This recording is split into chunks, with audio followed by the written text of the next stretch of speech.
구약의 본문을 보면 엘리야 선지자가 사르밧 과부의 집에 우거하는 동안에 하나님의 기적이 나타납니다. 가난한 과부의 집에 한 움큼 남은 가루가 3년 반 동안 계속해서 떨어지지 않았고 병에 조금 남아있던 기름도 떨어지지 아니하고 계속 흘러나와 6년 동안에 과부와 그 아들과 엘리야가 굶주리지 않고 살았던 일이 있습니다. 그때 과부의 아들이 갑자기 병들어 죽었어요. 그 과부가 하는 말이 하나님의 사람이여 당신이 나로 더불어 무슨 상관이 있기로 내 죄를 생각나게 하고 또 내 아들을 죽게 하려고 내게 오셨나이까 라고 말합니다. 이 과부는 자기 아들이 죽은 것이 자기의 죄 때문이라고 생각했어요. 하나님의 사자가 왔기 때문에 그 죄를 깨닫게 되고 급기야 자기 아들이 죄의 값으로 죽었다고 생각한 것 같습니다.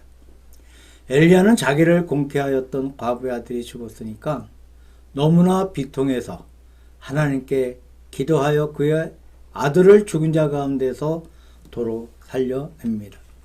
아들이 죽었다가 살아났을 때 그 어머니가 하는 말이 내가 이제야 당신은 하나님의 사람이시오 당신의 입에 있는 여호와의 말씀이 진실한 줄 아노라고 말합니다. 부활의 전과 후가 판이하게 달랐어요. 아이가 부활하기 전에는 자기 죄를 생각하고 비통스러워서 절망했던 과부가 아들의 부활을 바라보면서 내가 이제야 당신은 하나님의 사람이시오 당신의 입에 있는 여호와의 말씀이 진실한 줄 아노라고 고백합니다. 신약의 말씀은 예수님께서 부활하셨을 때에 있었던 사건 가운데 하나에 속합니다. 도마. 이 도마의 뜻은 쌍둥이란 뜻이에요. 보통 회의론자라는 별명으로 부르고 있습니다. 부활하신 예수님께서 처음 나타나셨을 때 마침 도마가 없었습니다. 다른 제자들이 우리가 주님을 보았다고 말했을 때 그는 그 제자들의 말을 믿지 아니하고 내가 그 손의 못자국을 보며 내 손가락을 그 못자국에 넣으며 내 손을 그 옆구리에 넣어보지 않고는 믿지 아니하겠노라 라고 말합니다. 과연 회의론자다운 말을 합니다. 그 후에 예수님께서 나타나시고 도마에게 그 손의 못자국과 모든 상처를 보이시면서 믿음 없는 자가 되지 말고 믿는 자가 되라고 부탁하십니다. 그때 도마는 나의 주시며 나의 하나님이시니이다 라고 신앙 고백을 합니다. 예수님의 부활을 목격하기 전에는 실증을 요구하였고 회의적인 말을 하였지만 부활의 주님을 본 후에는 두말할 것도 없이 나의 주시며 나의 하나님이시니이다 라고 신앙 고백을 합니다. 우리가 인생을 살면서 큰 사건을 만날 때가 많이 있습니다. 그런 사건을 만나거나 인상적인 어떤 인물을 만났을 때 그 사건이나 인물을 만나기 전과는 달라집니다. 무엇인가 생활이 달라지고 생각과 철학이 달라지는 사실을 볼 수가 있어요. 예수님의 부활을 본 사람들은 그 전과 그 후가 판이하게 달랐어요. 그럴 수밖에 없다고 생각합니다. 우리가 해마다 부활절을 맞이하면서 의미 없는 부활절이 되게 하지 말고 부활의 전과 후가 어떻게 달랐으며 어떻게 달라져야 하는가를 구약과 신약의 말씀을 더듬어 보면서 생각해 보시기를 바랍니다. 먼저 부활 후에 강력한 소망을 가졌습니다. 사르밧 과부의 경우 그 아들이 죽었어요. 과부의 독재라는 것이 무엇을 의미합니까? 그의 아들에게 그 과부의 전 소망이 걸려 있다는 말이 아니겠습니까? 과부이기 때문에 새로운 아들을 낳을 가망이 없어요. 또 다른 아들이 없습니다. 그 부인의 전체 소망이 아들에게 걸려 있는데 그 아들이 죽어버렸어요. 그야말로 천지가 빛을 잃어버리고 절망에 빠졌고 비통한 가운데 빠졌습니다. 그런데 그 아들이 살아났어요.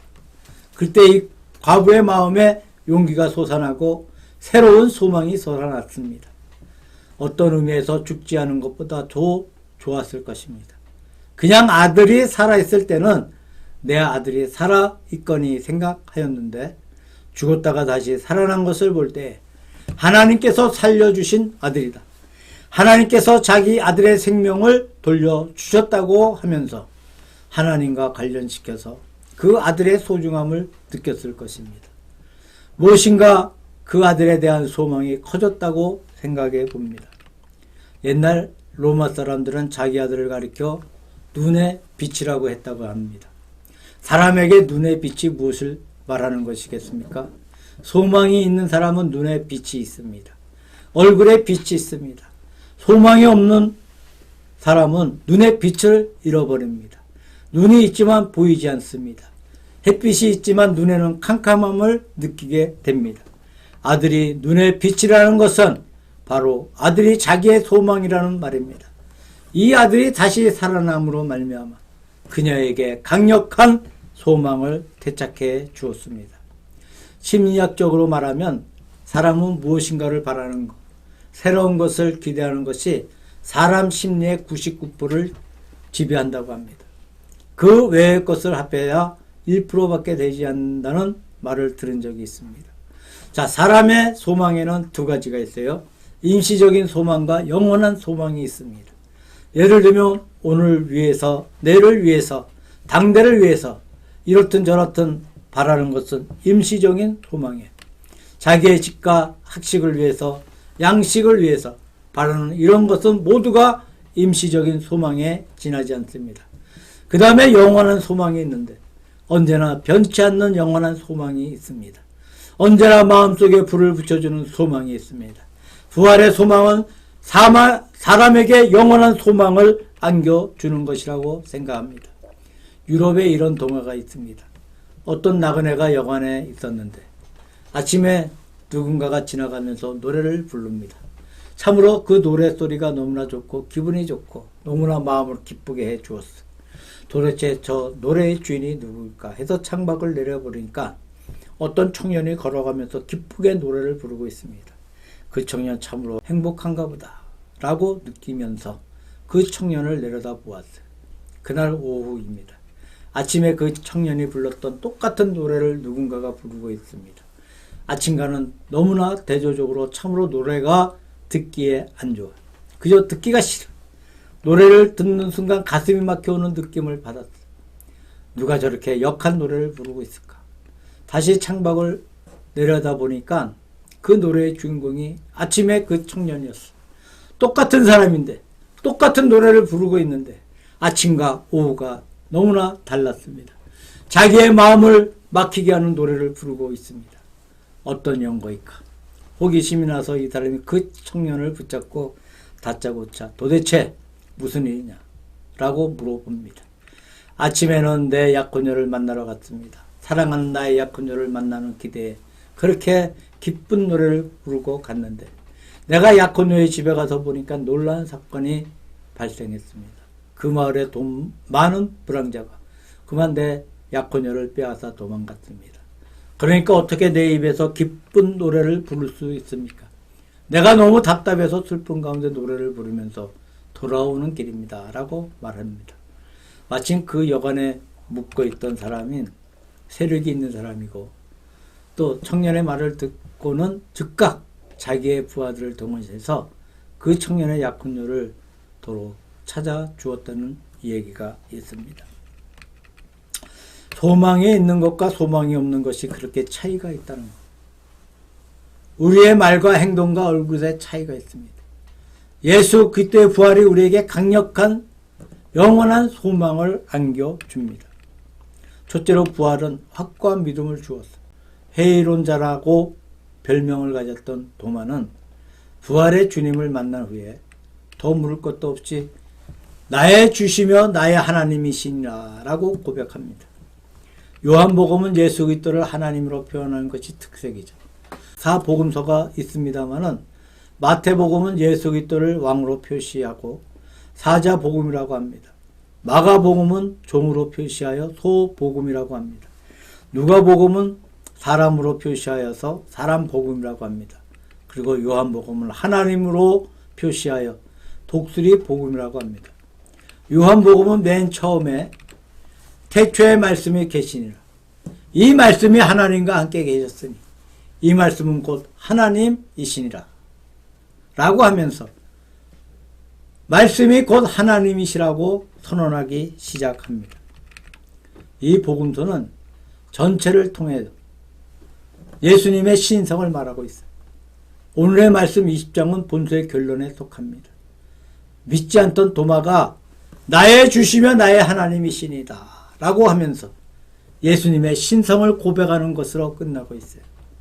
예를 들면 어떤 목사님이 설교하는데 설교 제목이 예수 그리스도의 신성이라고 가정해 봅시다. 서론의 신성을 말하고 본론의 내용을 다 말한 뒤에 예수님을 믿지 않던 분이 예수님은 하나님이시라고 고백하는 것으로 끝났다고 가정해 봅시다. 요한복음은 바로 그런 복음서.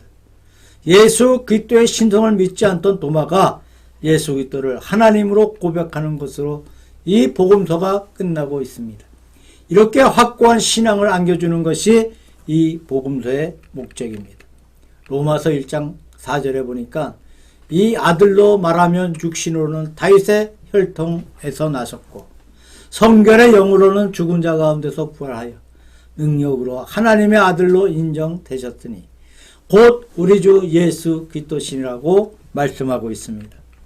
예수님의 신성과 하나님의 아들됨은 도처에서 보입니다.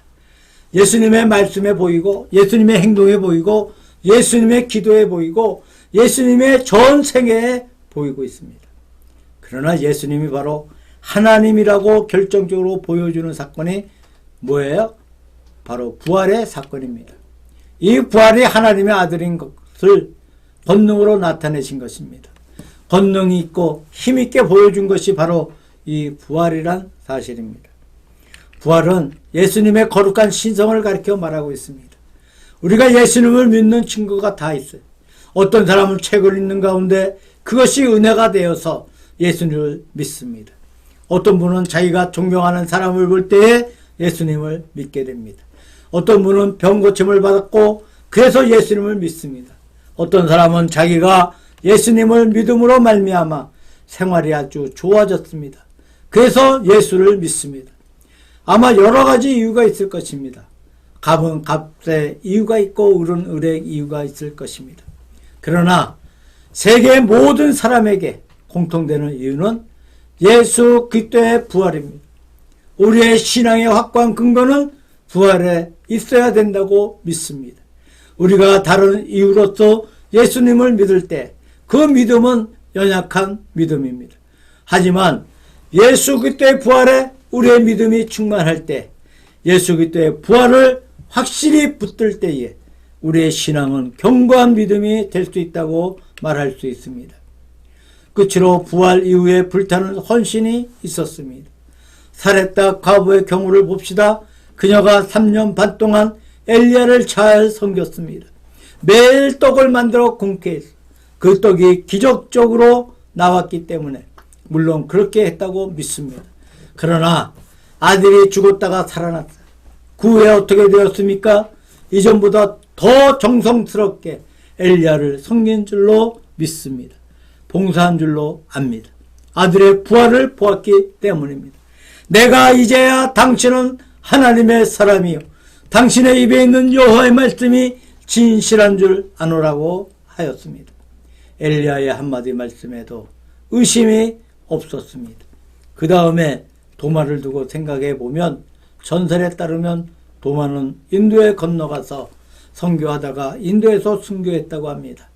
그가 인도에 건너갈 때 입국이 어려워서 목수들이 인도에서는 환영을 받는다는 말을 듣고 목수일을 배워가지고 인도에 가서 집을 짓는 일을 했다고 합니다. 그래서 왕궁을 짓고 집을 지으면서 복음을 선포하고 인도에서 순교하였습니다. 지금 인도에 가보면 성도마 교회라는 것이 있어요. 이것이 인도 교회의 모처가 되고 있다고 믿고 있습니다. 도마가 놀라운 헌신을 했어요. 무엇 때문입니까?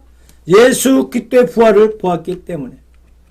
영국의 옥스포드 운동이라는 것이 있습니다. 유먼이라는 분이 이 운동을 창설했는데 사실 유먼이라는 사람은 대단히 유식한 목사였습니다. 그 마음이 불타거나 은혜를 받지 못한 형식적인 목사였어요.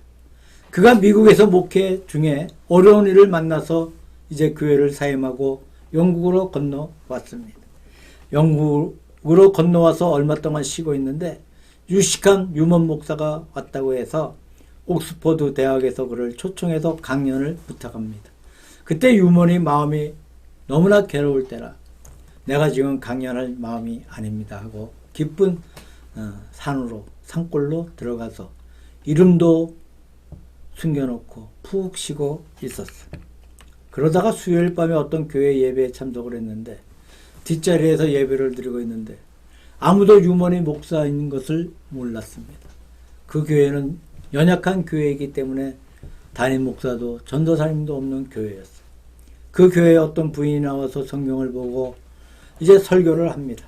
물론 내용이라는 것이 지식적인 면에서 보면 좀 덜 되어 있는 것입니다만 이 부인은 눈물로 말씀을 전하고 있습니다. 예수님께서 만민을 위하여 십자가에 돌아가셨습니다. 예수님이 나를 위하여 돌아가셨습니다. 나는 죄인입니다. 자기의 죄를 고백하고 눈물을 흘리면서 기도하는 모습을 보았습니다. 뒷자리 구석에 앉아있던 유먼이 깜짝 놀랐어요. 자기 일생을 통해서 그렇게 은혜를 받은 적이 없었어요. 유먼은 자기도 모르게 한없이 눈물을 흘렸습니다. 그날 밤 평생 처음으로 내가 주님 앞에 죄인이라는 사실을 깨달았어요. 그 부인의 말씀을 통하여 유먼의 마음이 새로워졌습니다. 그는 가슴에 불이 타올랐어요.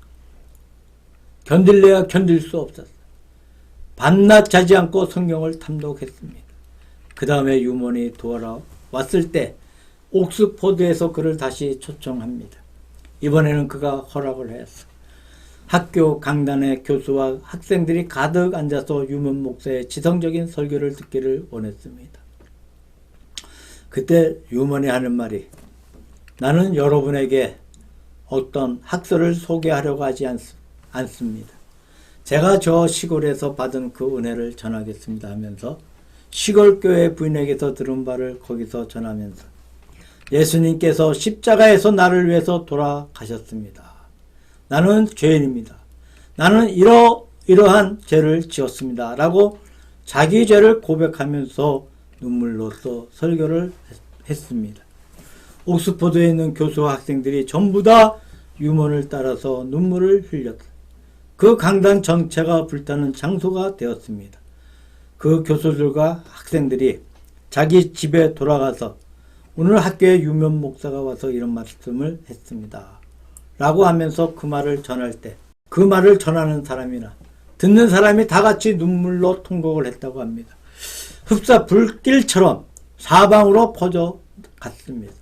삽시간에 유먼의 말이 전파되어 갔어요. 그래서 영국에 큰 부흥이 일어났습니다. 이를 가리켜서 옥스퍼드 운동이라고 합니다. 유먼이 미국으로 돌아갔을 때에 영국에 있던 장관들과 해군과 육군 대장들이 많이 따라가서 가는 곳마다 간증을 하고 눈물바다가 이루어지고 굉장한 부흥운동이 퍼져 갔습니다. 지금으로부터 근 150년 전의 일입니다.